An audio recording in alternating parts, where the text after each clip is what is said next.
メーデーメーデー、フェアリー08よりノルデンコントロール。我敵魔導士軍を感知。中隊規模座標アルファ、ブロック8、高度4300。ノルデンコントロールよりフェアリー08、状況を知らせ。こちらフェアリー08、我接敵せり。繰り返す、我接敵せり。敵中隊規模魔導士現在空域へ急速接近中。ノルデンコントロール了解。敵魔導中隊の浸透に対し原告をもって戦敵地対戦闘へ移行せよ。ヒガの戦力差が大きい。増援をコール。ノルデンコントロール了解。空中待機中の中隊を回す。600秒以内に急行予定。12人からなる魔導士相手に1人で10分間粘れと。フェアリー08よりノルデンコントロール。ヒガの戦力差は甚大である。即時離脱許可を。遺憾ながら許可できない。友軍到着まで地対戦闘に努められたし。くそったね。後方から命令一つで人の命を奪えるお偉い管制官に災いあれ。敵中隊の侵攻を許した警戒線の間抜けどもに死の鉄槌を。こうなったらやけくそだ。死なばもろともだ。フェアリー08了解。せいぜいあがいてみせましょう。ノルデンコントロール了解。幸運を。神は死んだだったか。つまり私だけの闘争か。観測用機器をパージ。干渉式で反応速度及び瞬発力増大。同時に脳内麻薬による事前の通覚緩和を開始。なんたる光栄。楽しいぞ。最高に愉快だ。楽しくて楽しくてどうしようもない。フェアリー08。つまらぬ仕事かと思えば一人で一軍を相手取り戦場の主役だ。感無量とはこのこと。死ぬにはいい人言うがいやはやまったくだ。行くぞ。私のヒノキ部隊に立った無造無造どもめ。数中さん、敵の増援です。中隊規模魔導士の反応が急速接近中。羅漢武将生より緊急。敵大々規模魔導士と本戦に突入との入電あり。時間がないぞ。あの観測魔導士一人排除できないのか。それがかすってはいます。くそ、そこまでも。ですが迂闊だぞラガルド。カニンガムカバーしろ。敵ブレイク。あのクソ野郎、この距離で狙ってやがった。ダメージレポート。脱落に。ラガルド隊員は重傷。中佐殿、自分が切り込みます。カニンガム逃げるな。捕らえた。その腕もらし捕まえた。何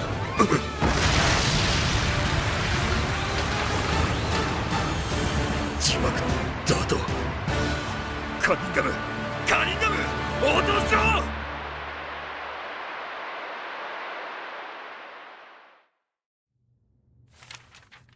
こうしてターニャ・デグレチャフ少尉は敵協商連合軍の魔導中隊を相手に単独で華々しく奮戦。自らの命を顧みない英雄的行為により友軍来援まで奮戦し敵の浸透を阻むか。そして聖者にして史上最年少の銀翼突撃賞の授与。いやー、見事な愛国心の発露であります。このデグレチャフ少尉の武軍と挺身を宣伝に使えれば戦意高揚に志願者増も間違いなしでしょう。少尉のこれまでの戦歴を新聞に連載記事として掲載すれば瞬く間に少々はしゃぎすぎてしまいました。申し訳ありません、レルゲン中佐殿。死者専用、生きては受訓できぬとまで言われる銀翼突撃賞。それは危機的状況で英雄的奮戦を成した者だけが受け取れるものだからだ。だからこそこの賞を持つ者は将兵から敬意を払われるにふさわしい。それを奴が受け取ってしまった。奴に権威をつけるなどそら恐ろしい。あれはただの小娘ではない。小娘の皮をかぶった何か異質なものだ。そして戦場から戻ったデグレチャフ少尉は帝国の誇る天才シューゲル博士と共にあの奇跡と言うべき演算宝珠エレニウム救護式を作り上げるわけです。そうだ。大体あのシューゲル博士の元から無傷で生還できたことも異質だったのだ。アーデルハイト・フォン・シューゲルだ。エレニウム救護式を作り上げた天才などと言われているが、とんでもない間違いだよ。確かにあれは私の手による設計ではある。だが設計したというよりは再現したというのが正確なのだ。そもそも演算宝珠とは何か。それは内包した核に魔力を注ぎ込むことで様々な魔導を発現させしめる現代の宝珠と王爵だ。通常単一の核しか持たぬ演算宝珠、これを総発にし同調させることすら難しいと言われていたところに、4発の核を完全に同調かつ別々のタスクを並行して行える精密制御を形にし、発動した瞬間に拡散してしまう魔力というものを魔力で現世に固定化する。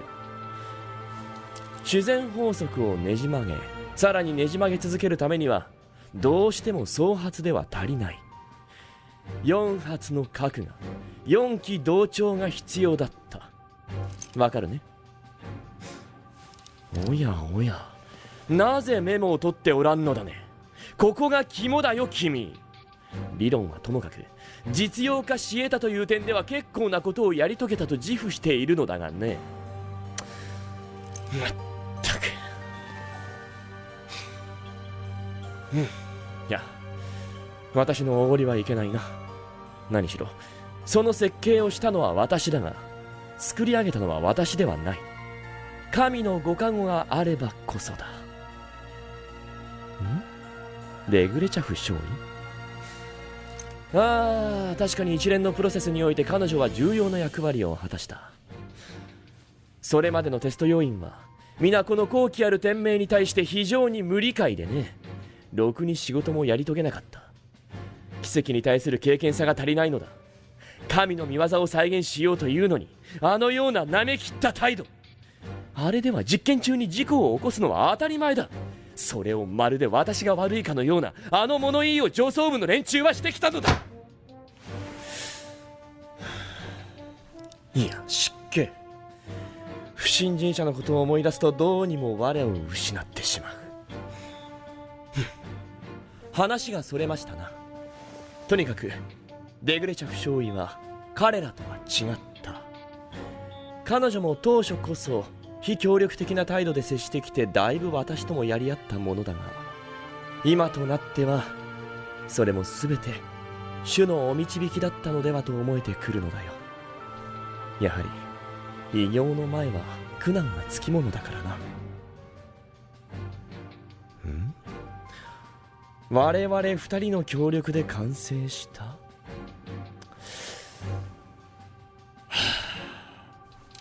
ちゃんと人の話は最後まで聞きたまえ。物事を単純化すべからず。世界とは複層的なのだ。だからこそそこがしこに偉大な知性の存在を感じ取れるのだが、それに盲目となるべからずだよ。いいかね。エレニウム救護式を真に完成させたのは私とデグレチャフ少尉二人ではない。その二人が真摯に祈った相手。そう、つまり神の御業だ。私はあの日典型を授かり、デグレチャフ少尉と世紀の実験に、いや奇跡を起こすことに成功したのだ。ドクトル・シューゲル、やめる気は本当にありませんか？試算では最悪の場合この演習場ごと吹っ飛びかねませんが。科学の進歩には犠牲がつきものだ。それに科学者たるもの探求に忠実であるべきだろう。私も科学者として覚悟はできている。私は軍人です。じゃあ命令だ。とにかくさっさとやりたまえ。救護式へ魔力供給開始。観測班了解。無事を祈る。何、心配はいらない。と申しますと？私は先日典型を得てね。典型でありますか？そうとも。我々が共に神へ成功を祈願すれば信じる者は救われようとな。ああ、ドクトル、あなたは無神論者では？発明の神が私に舞い降りたのだ。今や敬虔な信徒だよ。ちなみに私が祈願せねばどうなりますか？まあ二人して殉教というところだろう。今すぐにメディックを呼びましょう。あるいは私が楽にいたしましょうか。落ち着け少尉。神を信じれば救われる。君も神にお会いしたことがあるのだろう。魔力係数が急速に不安定化。魔力暴走です。核を誘拐すってそう言ったい。これはくそ。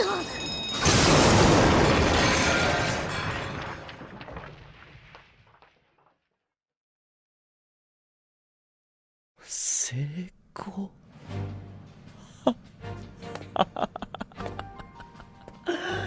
やはり主はおられた。奇跡だ。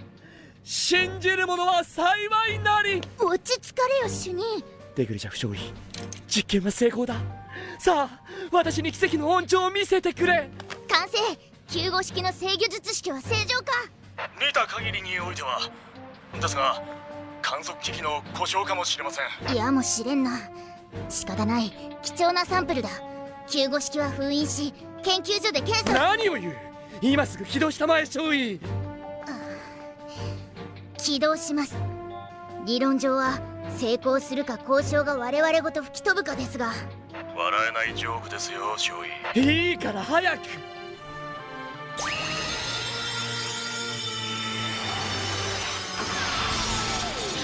成功した。まさか本当に。ほう、主の奇跡は偉大なり。主をたたえよ、その誉れ高き名を。今私は何を。ああ少尉、君にもわかるかね、この信仰が、この奇跡が。奇跡？唱えたまえ主への賛美を。主は我らに奇跡の再現を、エレニウム救護式を授けてくださったのだ。何が主への賛美をだ。使えば口が勝手に存在 X を褒めせやす演算宝珠など呪いのアイテム以外の何者でもない。態度のどうしたセレブリャコーフ少尉。演算宝珠をじっと見つめておられましたが、何か機材にトラブルでしょうか？問題ない。大体がだ。ただの一サラリーマンだった私がなぜこのような異界の、しかも帝国の、しかも軍隊で軍務についているのか。いや待て、それはまだいい。よくはないがまだ絵空事の中の出来事としては常識的な範囲内だ。オーケー、もう一つの魔法もなんとか飲み込もう。何せここは違う世界だ。ローマではローマ人のする通りにせよと言うではないか。揚力の代わりに魔力で空を飛ぶなどという物理法則もまあ絵空事としてはよくある。だがなぜ女なのだ。しかも幼女なのだ。絵空事にしても度が過ぎている。これも全ては存在 X のせい。自らのビジネスモデルの欠陥をあろうことか消費者である人間に押し付ける。外道という他はない。まあ神などはもともと人の道から外れているわけだから外道なのだが。態度の何かね少尉。空をものすごい勢いで睨んでいらっしゃいましたが、何かありましたか？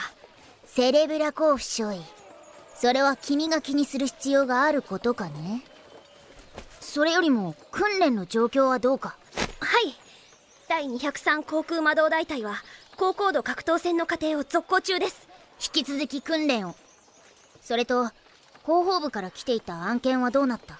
広報部、ああ、大尉殿の戦歴を新聞記事にさせるというあれですね。はい、先日召喚もインタビューを受けてきました。インタビュー？ライン戦線の頃から大尉殿の下で働いていたので呼ばれたのだと思います。初対面の時の印象などを聞かれております。広報部の連中の脳みそはトースポ並みの柔らかさか。トースポ？いい、気にするな。ターニャ・デグレチャフ少尉の第一印象は吸血鬼だった。幼年学校の入学資格すら満たさないような子供、そしてボサボサの髪の上にちょこんと乗せられた不釣り合いな大きさの聖望だけれども、その場に子供がいるという違和感はなかった。彼女は間違いなく銀翼突撃将を筆頭に武勲の誉れとして勲章を受けたベテランでエース。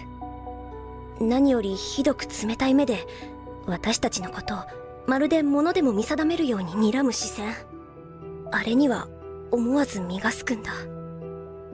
戦場の雰囲気を濃厚に漂わせ、お人形みたいに整った端正な顔にあるうつろな目と鈍色を帯びた金の髪、まるで吸血鬼みたいだった。ターニャ・デグレチャフ少尉である。機関らの上官だ。それぞれの管制名と前任地を申告せよ。クルスト・フォン・バルホルフ伍長、イーダルシュタイン幼年 C 大隊第一中隊より参りました。ハラルド・フォン・ビスト伍長、同じくイーダルシュタイン幼年 C 大隊第一中隊より着任いたしました。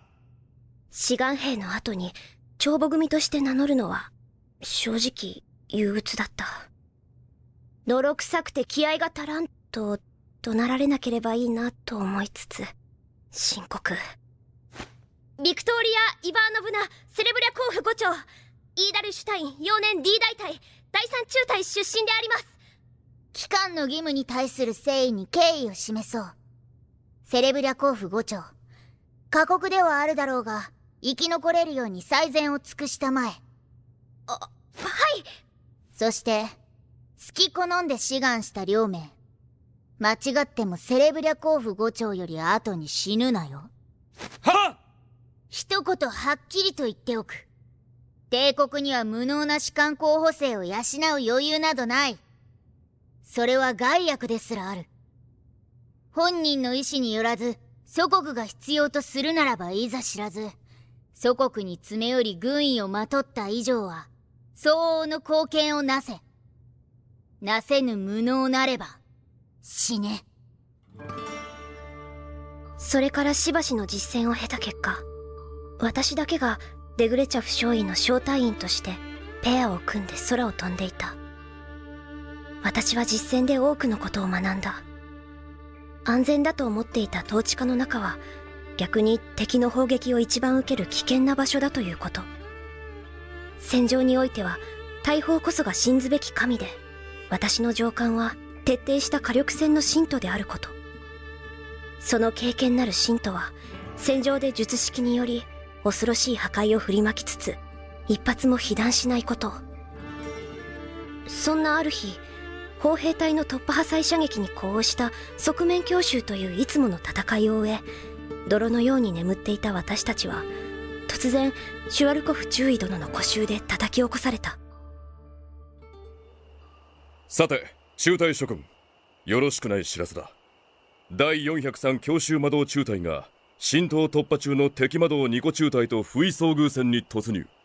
それは敵皇族を担当する友軍が襲撃されたという知らせだった。では皇族の兵団は？砲兵隊が叩いてはいるが、観測手が直縁魔導士に追われ、ろくに着弾観測もできていない。我々は403と合流せよとのことだ。また同時に着弾観測要員の救援も。ああ、そういえばデグレチャフ少尉は以前北方で経験していたな。はい、二度とごめんですが。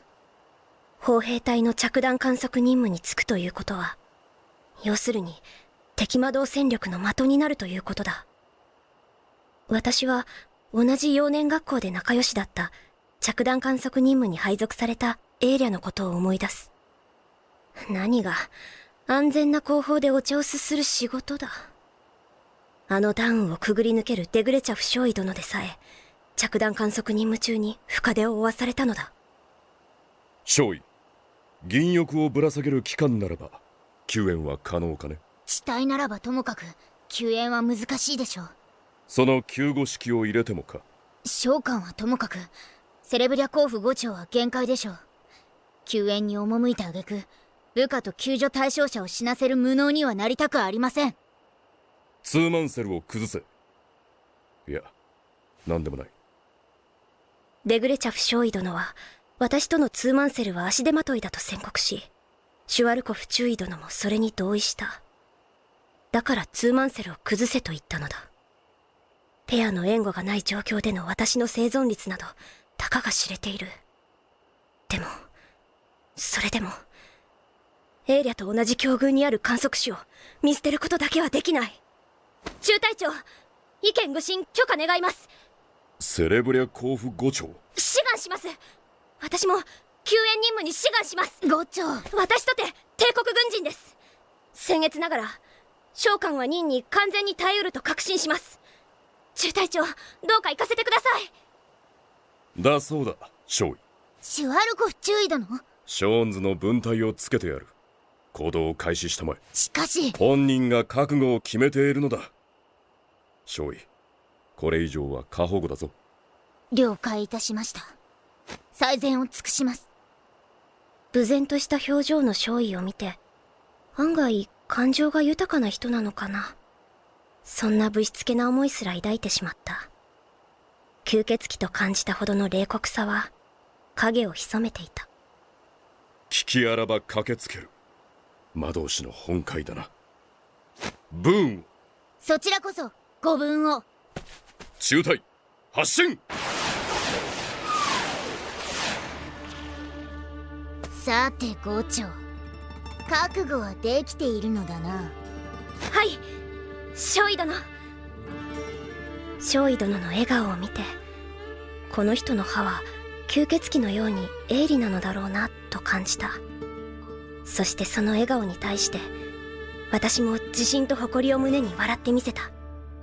そう、私は自分で決心したのだ。私は決して誰も見捨てないと。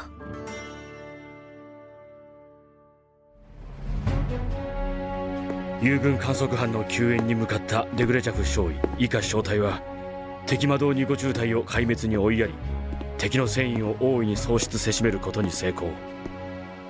定例人事では方面軍の絶賛を受けて中尉に昇進し、軍大学への推薦。出来すぎている英雄譚とはこのことだ。小隊で2個中隊を壊滅。それはもはや神か悪魔の所業だ。人間の技ではないな。傍受した敵の無線ではラインの悪魔などと呼ばれているそうだが、まったく聖国を射るとはこのことだ。寒気すらする。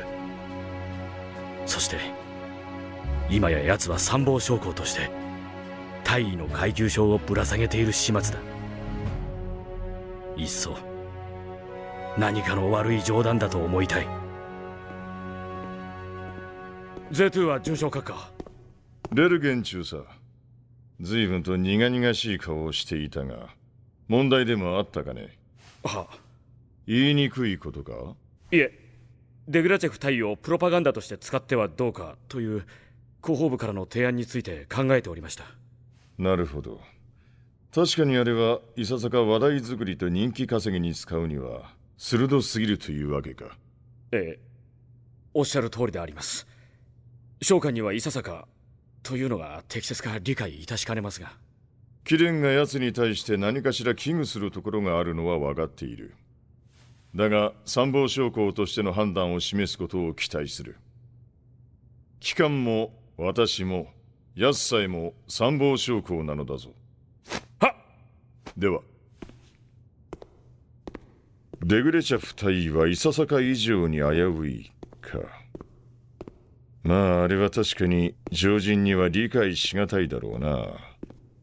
能力があるならば子供でも戦場にためらいもなく投じられる私も私だが、やれやれ、こんな嫌な大人にだけはなりたくなかったな。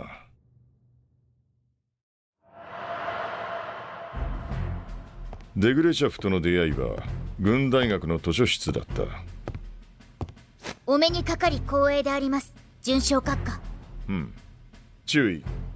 君は何か急ぎの用事があるかね？は、特に何もありません、准将閣下。本日は知見を得るための自学目的であります。いい機会だ。少しばかり若い者の意見を聞きたいが、どうかね？お邪魔でなければ喜んで。注意、主観で構わん。この戦争はどうなるだろうか。機関はどう見る？若い者の意見を聞く。常日頃からやる知的好奇心を満たすためのちょっとした質問。よもやそれがパンドラの箱を開けることになるとは。いや、違うか。私はそれと知らずに禁断の知恵の実に手を伸ばしていたのだ。今次戦争は大戦に発展するものと確信します。大戦とは？おそらく主要列強の大半を巻き込んだ世界規模での交戦に至るかと。彼女の語る内容はこうだ。我が帝国は1対1なら他国に負けることはない。だからこそ連合王国や連邦がこの状況を黙って見過ごすはずはない。大陸中央部に覇権国家の存在など勢力均衡策からして許容されないだろうという指摘。それゆえに帝国と共和国が共倒れになるように図られると思われます。連合王国や連邦の介入はあると？はい、おそらく共和国への借款から始まり、武器供与、義勇兵派兵もあり得るのではないでしょうか。なるほど、見えてきた。はい、共和国に多額の資金を貸し付け共倒れを狙い、最後に介入するといった青写真を他の列強が描くと思われます。では帝国が圧倒した場合は？自国の安全保障政策上、他の列強と組んでの直接介入が濃厚でしょう。それが叶わずとも単独介入すら辞さないと見るべきです。そして対応する方法を問うた私に彼女はこう返答した。敵人的資源の摩耗を目的として陣地戦で防御に徹するべきだと。その方策として彼女が提案したのが、戦場の主軸を歩兵による防御、魔導士による攻勢と置き換えることを提案いたします。魔導士は破壊力、衝撃力はあれども拠点制圧には数的要因から不向きな兵科であると考えるが、数の問題はご指摘の通りであります。ですが目的は占拠ではなく敵兵員の排除です。航空魔導士による戦場撹乱と突破浸透襲撃により敵を疲弊させることに主眼を置くべきだと将官は確信している次第になります。魔導士は支援が任務ではないのか？陣地戦において火砲並みの火力を展開し歩兵以上の機敏性を持つ魔導士は敵兵を狩るには理想的兵科です。自軍の消耗を抑制しつつ勝利するという点をもって言うならば消耗抑制ドクトリンでしょうか。それには魔導士が最適です。なるほど、出身陛下の売り込みが上手なことだ。恐縮であります。で、仮にだがその案を採用するとしてだ。実践するとすれば部隊規模はどの程度欲しいか？大隊が適切であると確信します。兵隊への負荷が少なく、かつ戦力として最低限の単位になるかと。面白い。検討してみるとしよう。若い意見は常に面白い。ありがとうございます。若い意見は常に面白い。それは本当だ。もっとも大抵の場合は思考の中身にではなく思考方法に学ぶことが多いものだ。柔軟な発想のノウハウが学べればという程度の軽い気持ちだが、彼女はデグレチャフだけは基地の範疇外だった。思案を突き詰めていった結果、嫌でも認めざるを得なくなった。デグレチャフとの会話で取ったメモが恐るべき真理を、ある意味では忌避すべき真実すらを含んでいることを。よりにもよって参謀本部すら逡巡している戦争の先行きをあの将校は断言してのけたのだ。曰く世界大戦であり総力戦は不可避だと。余人が耳にすれば妄想と一蹴する内容だが、私が言葉にしがたくとも感じ取っていた何かを全て適切に捉えた言葉だ。あの将校は、デグレチャフ大尉はまるで全てを見てきたかのように断言してみせた。その発言の基盤となる分析と情勢把握には最終的に同意せざるを得ない。あくまでも仮にだが、もしも彼女が正しかったとしよう。そうなれば文字通り世界を相手に帝国は戦争に打って出なければならないのである。その時は約束通り一個大隊を預けてやるのも悪くない。狂気に身を任せねば戦争に勝てないというのなら何でもやるしかない。そしてふと気づいた。子供を戦争に送る？軍人として最低の恥だ。それをまるで当然のように自分は想定していた。まったく自らの無能が恨めしい。思えばあの時に J2 は准将閣下から投げられた最後の質問に生返事をしてしまったのがいけなかったのだ。なぜあの質問に大体規模などとさらっと答えてしまったのか。師団規模ならば編成上無理だと却下され、中隊規模ならば戦力単位としては小さすぎるがゆえに各地の局地戦に投入されるだけで済んだはずだ。あるいはそもそも編成すらされなかったかもしれない。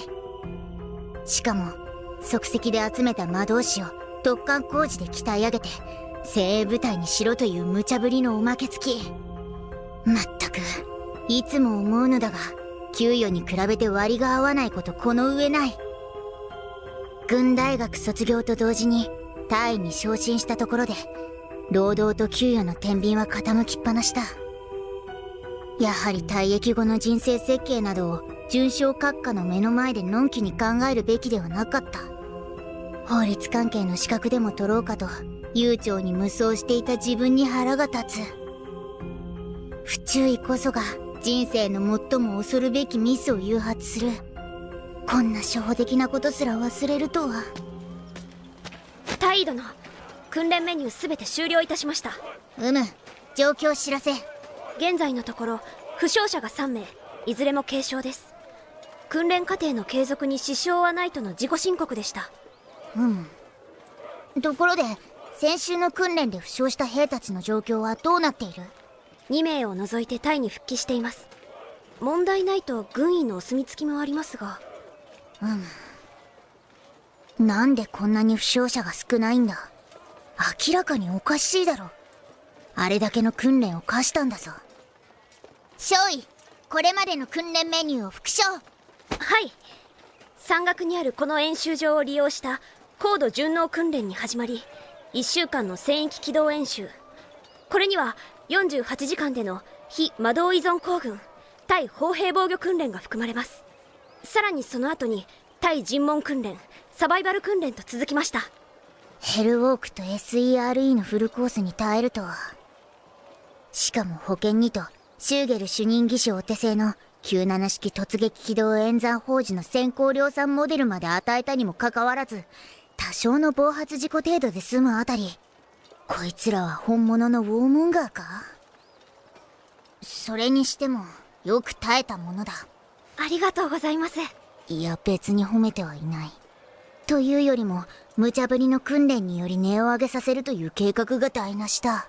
訓練といえば、あの一連の訓練を終えた後の大尉殿の演説、感動的でした。演説？本日をもって貴様らは無価値なウジ虫を卒業する。本日から貴様らは帝国軍魔導士である。戦友の絆に結ばれる貴様らのくたばるその日まで、どこにいようと軍は貴様らの兄弟であり戦友だ。これより諸君は戦地へ向かう。ある者は二度と戻らない。だが肝に銘じておけ。そもそも帝国軍人は死ぬ。死ぬために我々は存在する。だが帝国は永遠である。つまり貴様らも永遠である。故に帝国は貴様らに永遠の奮戦を期待する。皆感動の涙を流しながら聞き入っていました。その前後の記憶が曖昧だ。訓練中にエレニウム救護式を起動したためだな。まったく忌々しい。それで大尉殿、次の訓練計画はいかがしましょうか。やれやれ、ここまで残ってしまったのならこのウォーモンガーどもをせめてもう少し使えるように鍛えないとな。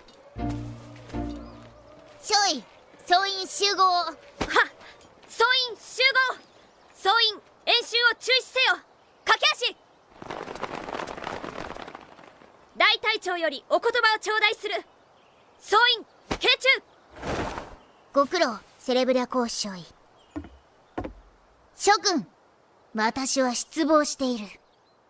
聞けば誰一人として地対戦闘の経験がないというではないか。それで帝国軍人を名乗っている大間抜けどもが指揮下にいるという事実に私の良心はとてもではないが耐えられない。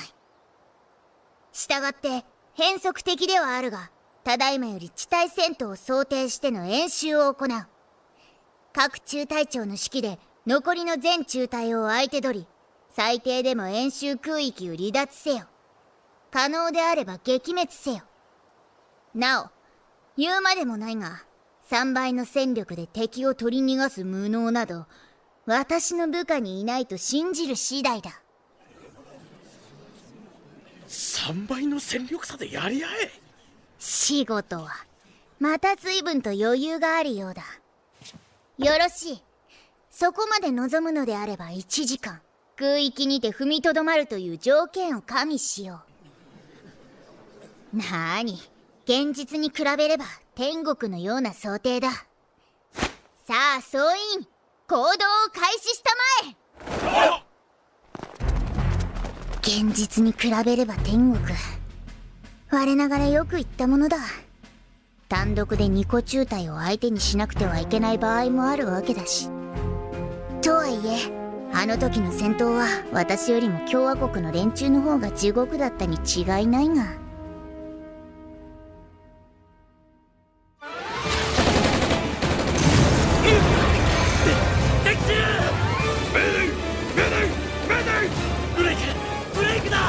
敵は一体どこから。ちゃいます。敵高度1万2000。バカだ、戦闘機ではないのか。確かに航空魔導士です。魔力反応ライブラリと照合中。これはどうした。報告急げ。魔導反応一致、ネームドです。くそ、ラインの悪魔だ。何、本当か。間違いありません。撃墜スコア60オーバーの化け物。くそったれ。上昇せよ。高度8000で応戦。隊長、他に道はない。抑えねば地上部隊は帰国できん。それに奴はネームドだ。あの忌々しきな。ごもっともです。やるしかありませんな。総力戦だ。キロは案じるな。叩き潰せ。叩き潰されるまで敵を叩き潰せ。ブラボー、エンゲージ。ブラボーチーム、協力して奴を叩くぞ、あの悪魔を。ラインの悪魔め、今日こそ貴様を叩き落としてやる。今日こそ初見になるはずだが。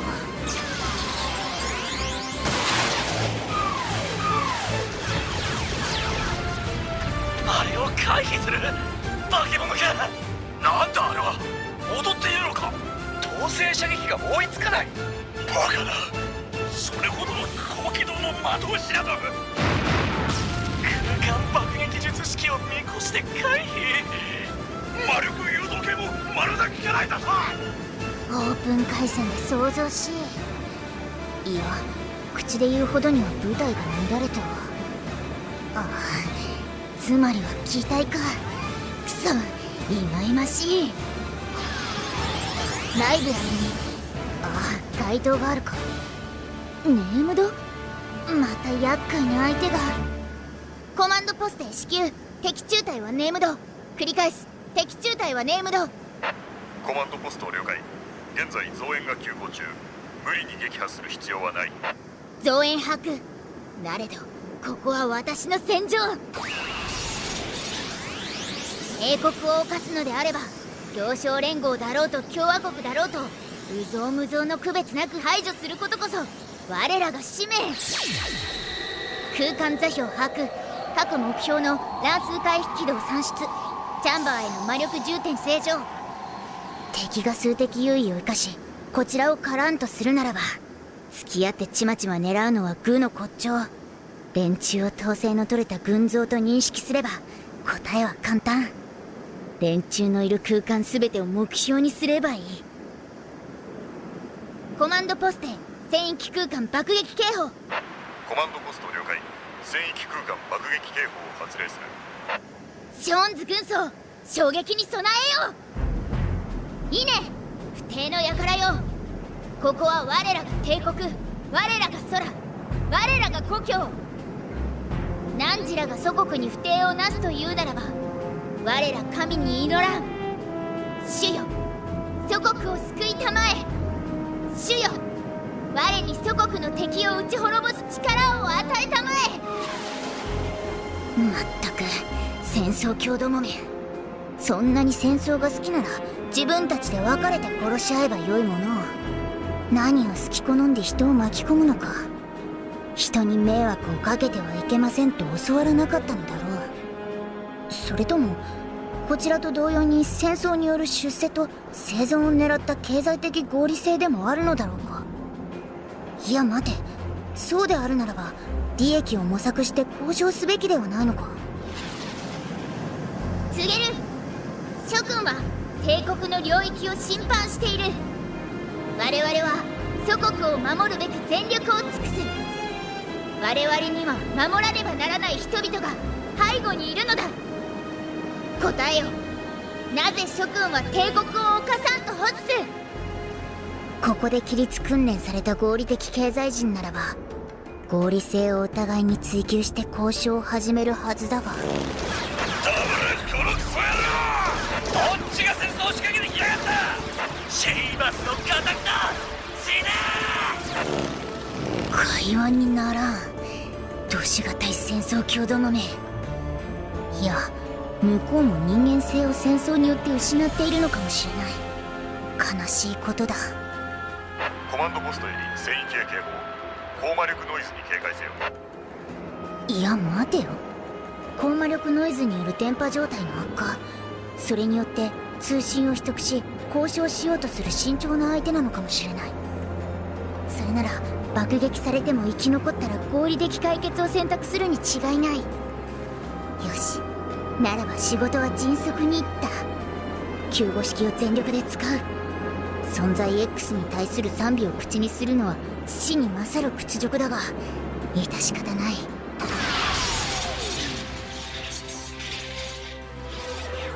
生徒よ、主の恵みを信じよ。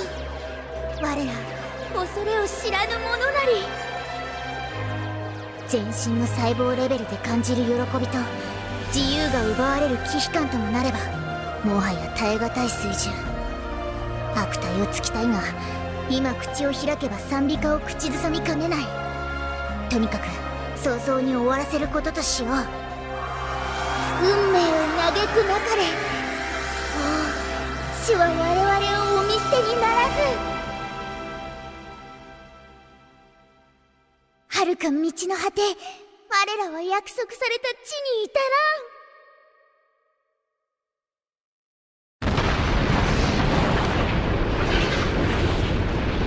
気化爆弾に似た爆発で急激な気圧の低下、高度8000での酸欠と一酸化炭素中毒。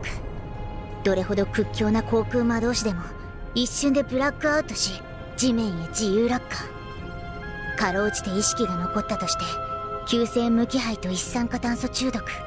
酸素分圧の急激な低下による合併症状は地獄の苦しみだ。さて、生存者を望むのはいささか希望的観測にすがるようなもので疑問があるが、さしてコストがかさむ行為でもないし、やっておくか。交戦中の共和国軍に告げる。すでに勝敗は決した。投降するならばボルムス陸戦条約に基づき捕虜としての権利を保障する。生き残っていなければ中隊撃破の功績をもって後方でお茶を楽しむとしよう。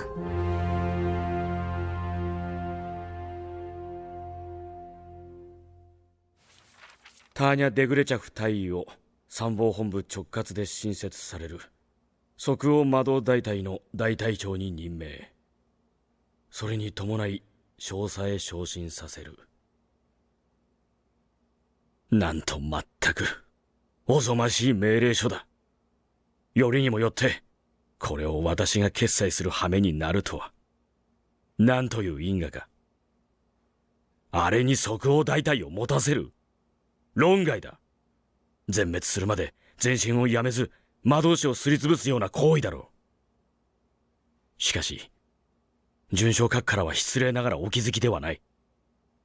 確かに純然たる実績と能力だけ見れば奴は有望な魔導将校だが、あれの行動は教育の成果などではなく本性だ。大隊など預けるべきではない。絶対にまともな感性ではない。人間としてのネジが抜け落ちて完成しているのだ。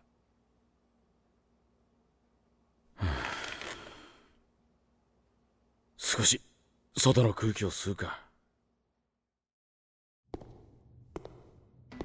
溢れんばかりの来妃への献身と忠誠心、理想的な軍人としての資質、たゆまぬ訓練と自己鍛錬の意志、そして深い信仰心。これらがそれぞれ単独であれば何ら問題はない。むしろ推奨される資質ばかりであり、軍が将兵に求める資質そのものだ。だがその理想の体現者を前にして思ったのは、化け物。完璧すぎるがゆえに恐ろしい。レルゲン中佐殿、少しお時間をいただけますでしょうか。デグレチャフ隊、どうした？ありがとうございます。ん？召喚が上申した広報部による新聞記事および一連のプロパガンダ活動に関する事態の申請書に関してご相談できればと思いまして。ああ、例の上申書ならばこちらで決裁しておいた。このような子供すら戦場に駆り立てているのかと敵のプロパガンダで揶揄されては元も子もないからな。無論機関を侮るわけではないが。ありがとうございます。自分の外見については召喚もよく理解しておりますので、どうぞお構いなく。私が無理やり潰したことを知っているのか？それでこのような嫌味を。顔を出して狙われる理由を増やす方がどうかしている。それにしてもレルゲン中佐殿がすんなりと飲んでくれたことはありがたい。やはり持つべきは有能な話せる上官だ。機関の帝国に対するさらなる献身に期待する。はっ、粉骨細心の覚悟で邁進いたします。それでは召喚はここで失礼します。あれが英雄というやつなのかもしれない。英雄を賛美するのは結構だ。だが断じて英雄に続けとは言えない。そして私の懸念は現実になりつつある。奴に権威を持たせればどうなるか。あの英雄は英雄の熱気に当てられた人々を、我が軍をどこに連れて行くというのか。